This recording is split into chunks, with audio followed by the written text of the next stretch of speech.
Good afternoon. Welcome to the Sunday afternoon daily briefing at the EMA office for 219, where Chairman Kern and Sam Behrman from the Health Department is here.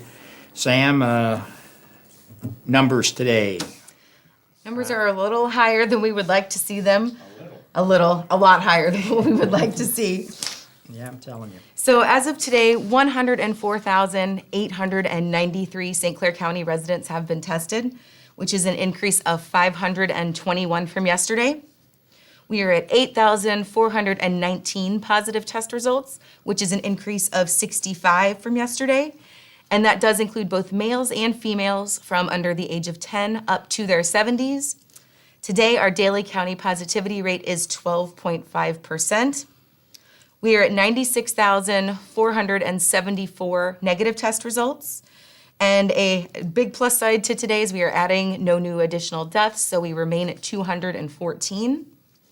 For those who have completed the IDPH required 10-day isolation period, we are at 7,680. For state totals, 6,775,553 have been tested, with 344,048 positive test results, which is an increase of 4,245 from yesterday.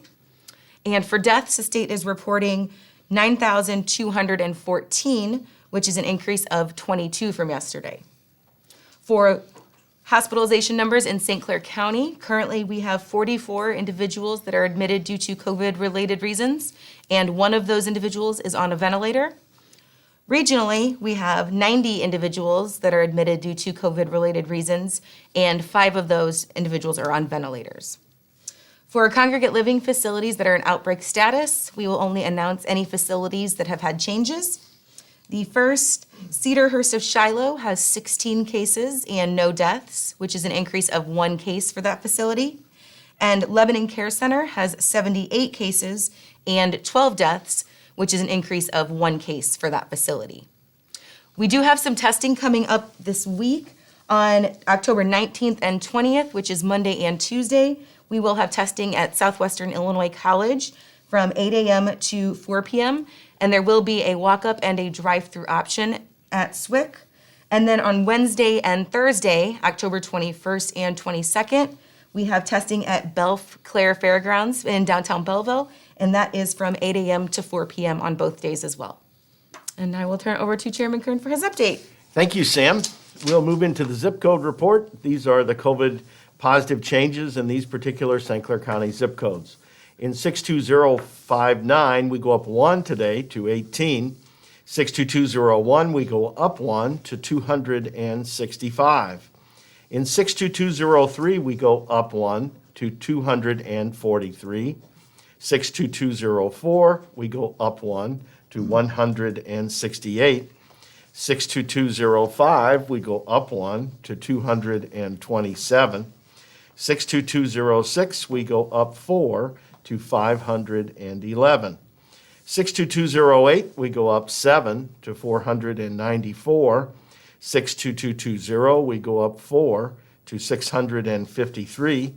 62221, we go up 3 to 771. 62223 goes up 1 to 516. 62225 goes up 1 to 36. 62226 goes up 6 to 885. 62232 goes up 3 to 222.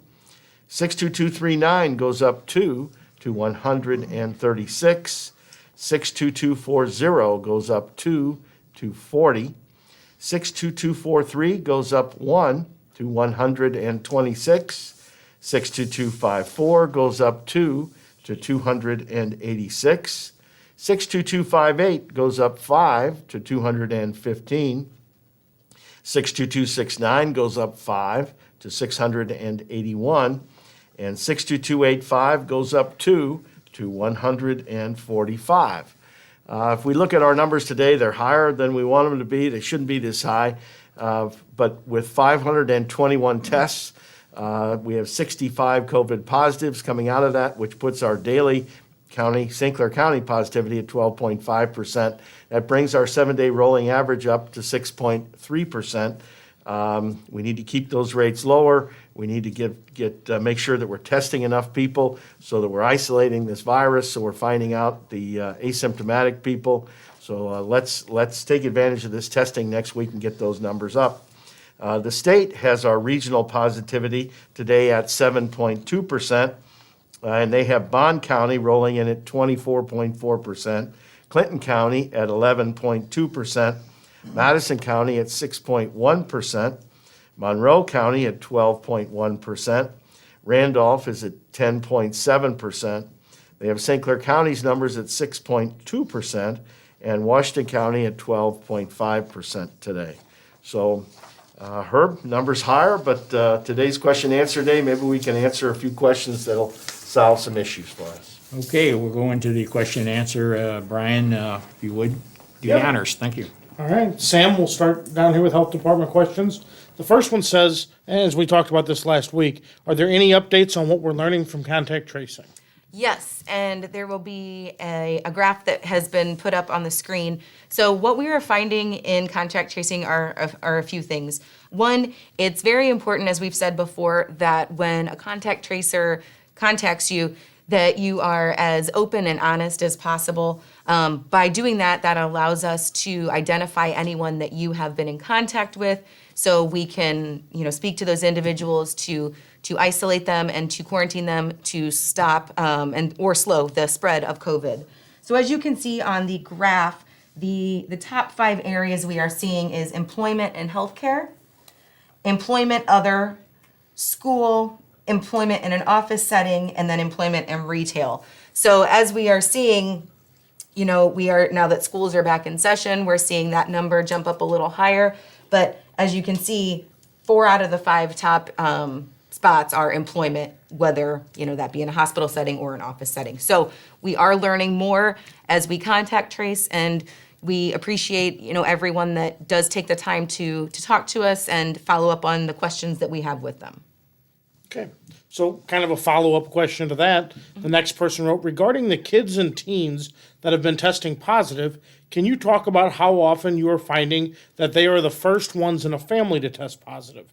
Just curious if they're contacting it through other kids or if it's coming into the family maybe through an adult and then the child is becoming positive. Sure, so as we just talked about, we see the school category coming in at about approximately 27. So of the top 5, 4 of those are, work, whether that be a sibling in the household or a parent, and then the 4th one making it 5 out of 5 is school. So while we certainly, when we do contact tracing, we are able to identify that, we don't break that down for the statistics of, what we're reporting at EMA. Okay. Next person asked, has the county health department director reached out to the other health departments in the other counties to try and get them to work towards getting their numbers down? So there are weekly conference calls that many of the administrators for other local health departments that are in our region do participate in. And outside of those outside of those conference calls, a lot of our executive directors for our health departments are in constant contact, whether that be phone calls and emails, bouncing ideas off of each other, trying to set up testing sites. So yes, they are in constant communication on how we can better slow this virus down. Okay. The next person says, I went to the testing site at McKendree. The technician taking the nasal swab barely inserted the swab in my nose. Would this be a valid specimen collection? So there are a couple different types of testing procedures. The one that you had is what we would consider the lower nasal swab. So the swab only has to be inserted probably about 1/2 of an inch to an inch into the lower nasal cavity. That is perfectly acceptable for that test type. What you may be confusing it with is the nasal pharyngeal swab, which is the one that they say tickles your brain, that goes quite far back and can make your eyes water, can make you sneeze or cough. But the type of testing that was done at McKendree, for it to only be inserted into the very lower part of your nostril, is acceptable. Okay. The next person says, and not exactly sure what they're asking here, but is the county monitoring community spread via students now that many SILs are back in person? So I did speak to one of our nurse managers in communicable disease regarding that acronym, and we weren't quite aware of what that was, but we are going to check on that, and whether we announce it in the next daily briefing tomorrow in person, or I will get you that information and we can post it on the page. We will find out what that acronym is. But you guys are working daily with school districts. Oh, absolutely. For any cases that might come up. Oh, absolutely. We take many calls from administrators of the schools, from the school nurses.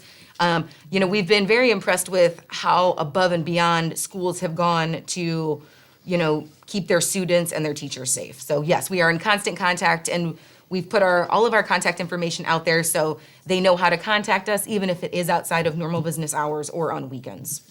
Okay. So then the next one kind of goes right along with that. They say, why is it not required that schools report their cases? If this is such a bad pandemic, why isn't the health department requiring schools to report? Okay, so with that question, I think there may be a little confusion. They are required to report to the health department, and we've had great success with our schools doing that. What they are not required to do is to make public statements. Most schools have chosen to be very upfront and transparent when they have had a positive COVID case, but what is not required is that they put a media blast out or make any, social media, Facebook posts. But what they do and what they are required to do is if there is a positive student, any student that was in contact with them, it is imperative that they are contacted, because then they would be quarantined, and any other teachers as well. Okay. And one other one that says, are staff in long-term care that have been tested weekly counted in the daily counts? Some have been tested many times. Yes, they are. So the guidance that IDPH has out right now currently states that for a facility that is in an outbreak status, which is 2 or more, they must have 2 14-day, which is a total of 28 days, 2 14-day cycles of no positive test results.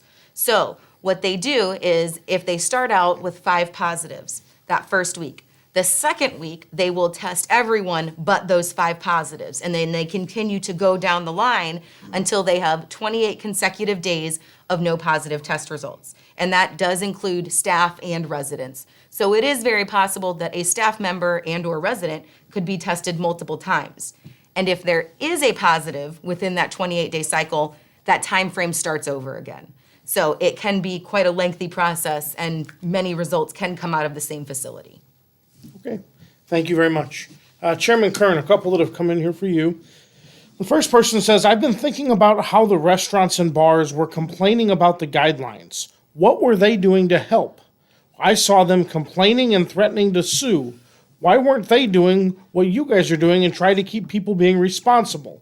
I can tell you that my group that goes out to eat would be more than happy to support a business that was being responsible rather than looking ways around the guidelines.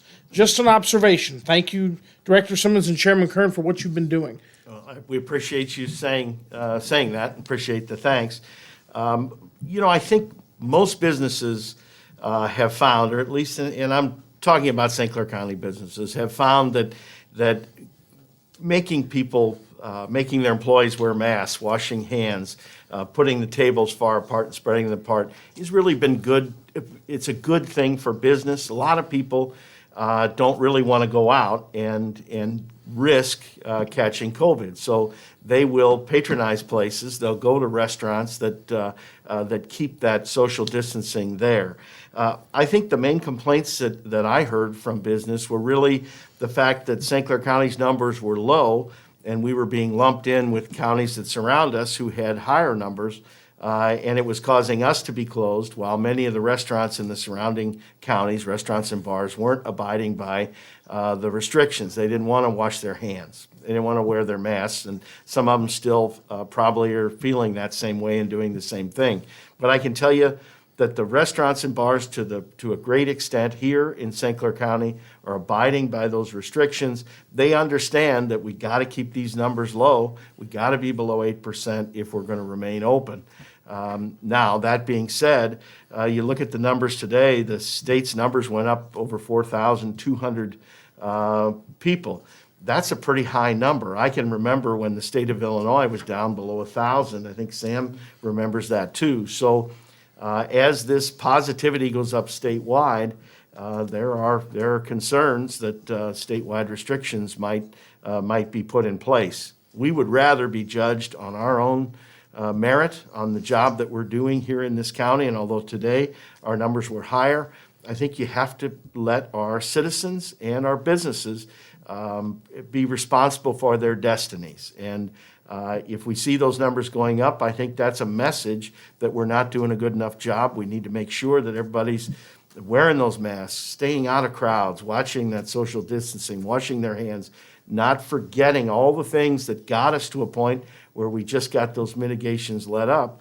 Let's, as Mr. Simmons says, let's not take our foot off the accelerator. Let's continue to do what we're doing so that we can continue going out to our restaurants and our drinking establishments and having a good time, but yet wearing these masks and doing the things required to be there. And that kind of leads right into the next one. It says, how will St. Clair County respond if mitigations are put back in place due to negligence by other counties like Bond, Clinton, or Washington? I think we will try to continue to make the case that we need to be judged by our numbers. For St. Clair County to have the lowest numbers when we are in close proximity to St. Louis's rate is very high. We have a lot of things working against us, but yet Team St. Clair, you have been out there getting the message out. Our businesses have been cooperating, the bars and the restaurants and all the businesses, that we're able to get our number down so that our 7-day rolling average is 6.3%. Given all of the challenges that we're having, I think Team St. Clair is doing a good job. We just need to get those numbers a little lower so we have a comfort level if we do have a hiccup on a day like today, that isn't going to impact us in the long run. Okay, the next person wrote, you're hoping to have COVID under control by winter time, so then we won't have to wear a mask. You guys said a few days ago that we would need to wear masks probably until at least spring. Is something different? I think we all, when we started this program, if that's what we want to call it, this live feed 219 days ago, we did it because we wanted you to be able to access the most honest, up-to-date information as we have it at that time. I think, unfortunately, there really is differing federal responses that are coming to us. When will this vaccination be ready? Some people say, soon, by November, but most of the doctors that I see that are talking about it, most of the companies that are doing the testing are saying this is going to be into the spring by the time we have a vaccination, and by the time we can get everyone in the country to a point where they are vaccinated, it's going to be in summer by the time we can even talk about getting rid of the masks now. So the message may have changed along the way. What we said in May about our hopes for a vaccine is different now, and it's going to depend on what happens with the testing. They've had 3 of the companies now have suspended testing because there were some side effects that they didn't expect, and they want to study that and find out if the side effects are associated with the virus or with the vaccination. And so it's going to take time. Science takes time, and so while I hope that we don't have to, that this virus goes away tomorrow, but I know it isn't. I know that I know we have a ways to go, but as we continue to hope, we're hoping now for sometime in the spring, early summer, that we start to see light at the end of the tunnel with getting rid of the masks and some of those mitigations. But it's going to take a large part of the population being vaccinated, and that's going to take some time. Chairman, I want to go back and just piggyback on the question about the businesses, to that, whoever wrote that. We've been in contact with many of our businesses. They call the EOC sometimes daily. They've came to the county board meetings. So I just want to let whoever sent that question in to know, and maybe you're a new follower to the page, the business people have been on Team St. Clair's side. They've done everything that we've asked them to do. They've came up with some suggestions themselves. So I don't want to be hard on our business people because we want them to be open. And I think, as you said, the pretty good percentage of them do take this very serious. I just seen a note on here. One of our followers said they went to a pizza place. They didn't have the mask on, but when she made it known to the management, they took care of it. And that's a lot of times what can be done. You know, employees are going to do things a little differently from time to time, but if management doesn't know about it, they can't fix it. So that's a good place to start. And the Chamber of Commerce's have Yes. been a big part of Team St. Clair. They monitor these live feeds every day. Actually, Chamber people have been on this. Yeah. On this. I just talked to Wendy and Friday, and whatever they need to do, they're willing to do, send letters, whatever. So the business people are doing their part. And it's essential that they're part of the team. I mean, we need them Yeah. for sure. We need them open. I mean, there's a reason why, we talk about this every day. We want our businesses to be successful. We need them. We rely on them, and they've got their livelihoods on the line, their savings on the line, and the last thing we want is for them to fall victim to COVID. Okay. Okay, the next person wrote, if the rate goes back to 8% for 3 days, what restrictions will take place? Well, the state at that point will announce mitigations. It seems like the mitigations that we were under a couple weeks ago, that would be the step that we would go back to. So that's why we want to stay below 8%, and that would require 3 days of 8% or above to get back to where we were 2 weeks ago. Okay. Director Simmons, a couple additional questions that came in. The first person says, what if we have a coronavirus under control this winter? Will we still have to wear masks? I don't want to buy masks that have Christmas designs on them and be told we won't need them anymore and waste money I could have saved. Buy your mask. Winter is right here. It's knocking on our door. So as we sit here today, 219 days into this, as I've said all along, it's not a light switch. It's going to be here throughout the winter. So buy the mask with your Christmas on them. A friend of ours, Randy Boley, just showed his off. He bought some with Santa Claus on them. And so, yes, I think it'd be well worth you to do that. Okay. The next person says, where can we find a breakdown of the numbers from other counties like you guys do? IDPH website's a great place to start. Okay. And the next one says, if the virus is so dangerous, why isn't local police enforcing businesses that don't follow the guidelines? I can't speak for that other than if the community you're living in, if that's a problem, I would start there with your local police chief. They have been on board with us since day one. The local mayor is the same way. If there's a establishment in your community that you feel that is doing something and not doing what the guidelines are, I'd start there first and see if you can't get an answer from them. Okay. And one more says, when will you stop pushing fear at the people? This virus is the flu and it will be here forever. We'll stop pushing it when we have a vaccine in place or when it's gone, and when the CDC and our local health department tells us it's okay. And if you don't like us pushing it, you don't have to tune in. Whoever wrote that, I'm not talking about Team St. Clair. Evidently, there's a naysayer out there. If you don't want us pushing it, then go troll someplace else. But we will continue to push as long as we have people getting sick and we have people dying.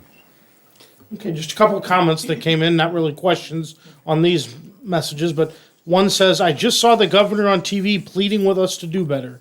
He said rural areas of the state are not taking this serious, and it sounds like more mitigations may be forthcoming. Yes, the governor was on one of the local channels this morning, and he was pleading for everybody to continue to spread that message out there, just like we're doing.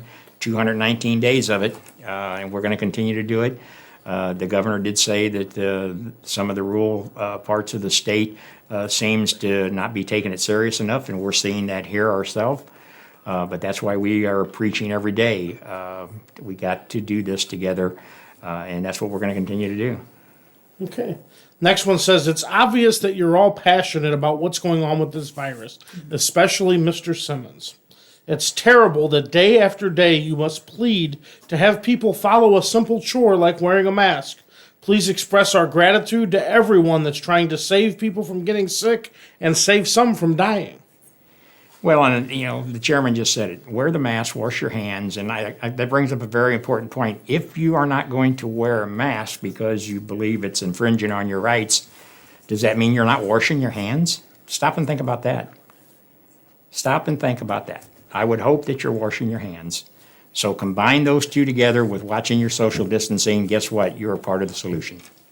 One last comment that came in says, it's a shame that some local municipal leaders have stopped caring about the virus. They have put money over public health. I haven't seen a local mayor say anything recently since the rate dropped below 6.5. Thank you, St. Clair County EMA and Health Department, for continuing to do what you're doing. Well, the local mayors have been, as I said just a few moments ago, they have been on this since day one. We have had, and if you want, I can give you the exact number of conference calls that we've had with them. They have wrote letters, they have did public service announcements. They have been on top of this just the same as we have. And they're doing other things within their communities. So I think it's unfair to say that they haven't been doing anything. I'm not with them every day, but a lot of them call on a daily or weekly basis asking what else we can do. Chairman stays in touch with them all the time. So they are working, and we do thank you for acknowledging that the EMA and the Health Department. So we're all in this together. It's not it's Team St. Clair, and please be a member of it. Any other questions? Good. Okay, real quick, we took a little bit longer today than normal, but it's Sunday afternoon. You heard the chairman say numbers are not where we want them to be.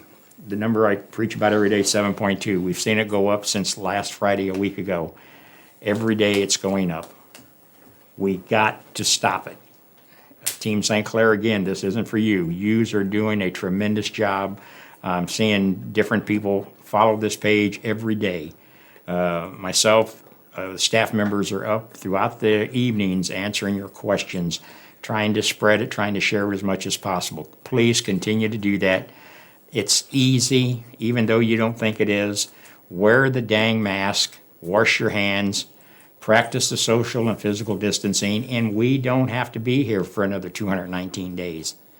But if we continue to see these numbers go up and we reach that 8 point for 3 consecutive days, I guarantee you everybody is going to have their conspiracy theories going on, why it was, but the virus is here. 214 of our county residents aren't with us. They don't get a choice to wear a mask anymore. 9,214 deaths throughout the state of Illinois. Enough is enough. We can help be a part of that solution. All you got to do, wear the mask. We'll be back with Cindy and Daisy to translate this into the Spanish communities, and we'll be back tomorrow, hopefully with some better numbers. Thank you.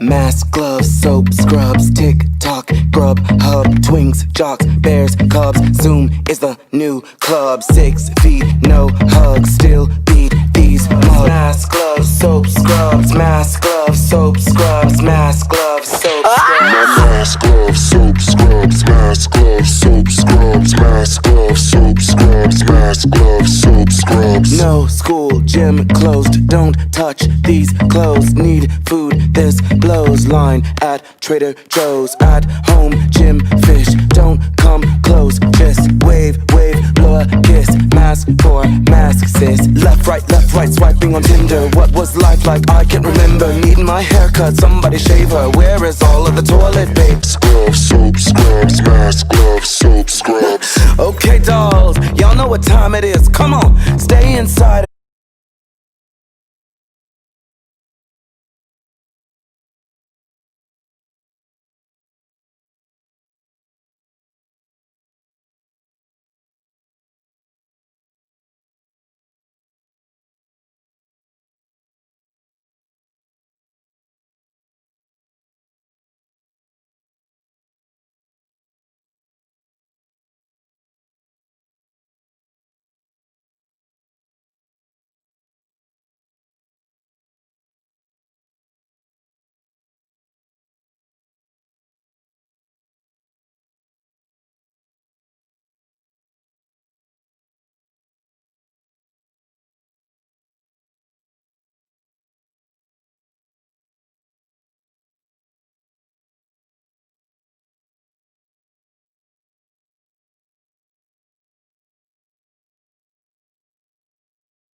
Buenas tardes y gracias por acompañarnos una tarde más. Sam Bierman con el Departamento de Salud estuvo con nosotros hoy anunciando los números del condado y del estado. Estamos a 104,893 exámenes que se han conducido y esto incluye 521 exámenes conducidos del día de ayer y 8,419 casos positivos con un incremento de 65 nuevos casos de hombres y mujeres en las edades de menos de 10 años a 70 años. 96,474 exámenes negativos y 214 muertes. 7,680 es el número de personas que obtuvieron un resultado positivo y que han completado los 10 días de aislamiento requeridos por el Departamento de Salud. Hay 44 pacientes hospitalizados por problemas relacionados con COVID-19 y uno de ellos en ventiladores. En la región hay 90 hospitalizados y 5 de ellos en ventiladores. Hoy solo se reportan 2 cambios en el número de casos en las instalaciones de cuidado a largo plazo, que es en Cedarhurst Shiloh con 16 casos y en Lebanon Care Center con 78 casos y 12 muertes. Los números estatales son de 6,775,553 exámenes que se han conducido y 344,048 exámenes positivos, que incluye un incremento de 4,245 nuevos casos en el estado y 9,214 muertes, que tristemente incluye 22 nuevas muertes en el estado. Hoy estamos a 12,5% de casos positivos en el condado. Esto y los dejo con Cindy. Buenas tardes. Mark nos dio los códigos postales con casos positivos que son 62059, 18 casos con aumento de un caso, 62201, 265 casos con aumento de un caso de ayer, 62203, 243 casos con aumento de un caso, 62204, 168 casos con aumento de un caso, 62205, 227 casos con aumento de un caso, 62206, 511 casos con aumento de 4 casos, 62208, 494 casos con aumento de 7 casos, 62220, 653 casos con aumento de 4 casos, 62221, 771 casos con aumento de 3 casos de ayer, 62223, 516 casos con aumento de un caso, 62225, 36 casos con aumento de un caso, 62226, 885 casos con aumento de 6 casos, 62232, 222 casos con aumento de 3 casos, 62239, 136 casos con aumento de 2 casos, 62240, 40 casos con aumento de 2 casos, 62243, 126 casos con aumento de 1 caso, 62254, 286 casos con aumento de 2 casos, 62258, 215 casos con aumento de 5 casos, 62269, 681 casos con aumento de 5 casos, 62285, 145 casos con aumento de 2 casos. En la región 4 estamos al 7,2%. Y hoy tuvimos una sesión de preguntas que fueron, la primera pregunta, Samantha del Departamento de Salud, fue que en qué lugares con rastreo de contacto son donde la mayoría de personas que se contagian. Y la respuesta es que los lugares donde con más contagio es en el empleo, escuelas y clínicas médicas. La otra pregunta fue que si las escuelas son requeridas anunciar casos positivos, y la respuesta es que depende de cada escuela si quieren anunciar al público, pero son requeridas reportar al Departamento de Salud. Y las preguntas a Mark Hearn fue que si seguimos al 8% por 3 días seguidos, ¿qué restricciones tendremos? Y la respuesta es que el Estado a ese tiempo nos avisarán cuáles son las nuevas restricciones. Y finalmente, Hearn nos recomienda que sigamos usando el cubrebocas. Muchas gracias.